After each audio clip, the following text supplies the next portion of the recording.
Ulgulan rally का आयोजन कर रहा है। हमारा मानना है कि ऐसे आयोजन के लिए उलगुलान शब्द का प्रयोग करना बेहद खेदजनक, आपत्तिजनक, आदिवासी अस्मिता को चोट पहुंचाने वाला और भगवान बिरसा मुंडा के द्वारा जिस आंदोलन से अंग्रेज़ों को खदेड़ने की शुरुआत हुई थी, इन सब चीज़ों का अपमान है।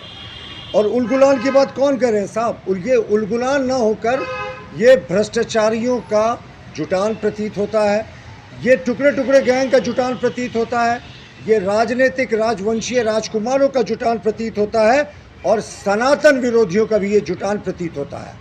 और इसका नाम इन्होंने उलगुलान दिया है। ये वीर शहीद जो झारखंड के लिए, जिन्होंने देश के लिए अपना सर्वोच्च कुर्बान किया था, सर्वोच्च बलिदान दिया था, उनका अपमान है। क्योंकि मंच पर कैसे लोग नज़र आएंगे साहब?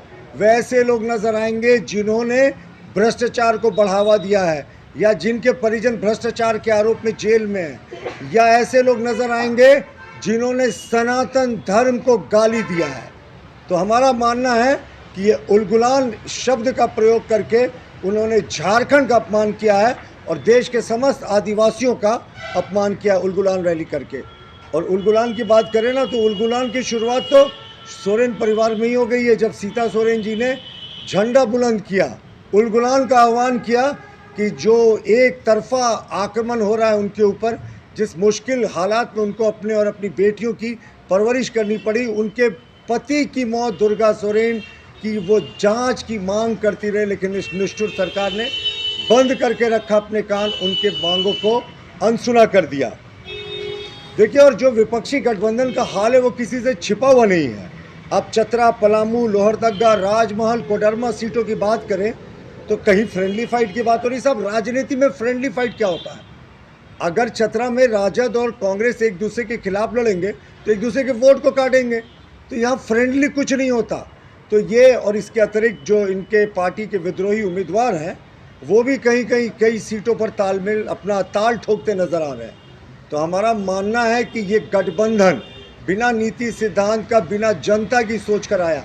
आपने अनेक बार ये देखा है कि इनके बीच में सीटों को लेकर विवाद होता रहा, कौन किस सीट से लड़ेगा इसको लेकर विवाद होता रहा, लेकिन जनता के लिए क्या सोच है, झारखंड के लिए क्या सोच है, ये इन्होंने अभी तक उजागर नहीं किया। तो यही इनका लीडरशिप पूरे तरीके से एक्सपोज्ड है। और दूसरा हमारा मानना है ये सनातन विरोधियों का भी जुटान होगा। अभी झारखंड मुक्ति मोर्चा को अपने सामान्य ज्ञान को ठीक करना चाहिए। हालांकि आप में से किसी ने ठीक करने की कोशिश भी की थी। वो डीएमके के नेता उदयनिधि स्टालिन थे जिन्होंने सनातन के लिए घटिया घटिया शब्दों का, कीड़ा मकोड़ा, डेंगू, मलेरिया, पता नहीं कैसे कैसे शब्दों का प्रयोग किया था। और उस मंच पे तो कांग्रेस के नेता भी नजर आएंगे जिनके सांसद डी शिव कुमार ने अलग राष्ट्र की मांग की थी दक्षिण भारत के लिए। तो ये तो टुकड़े टुकड़े गैंग के लोग हैं।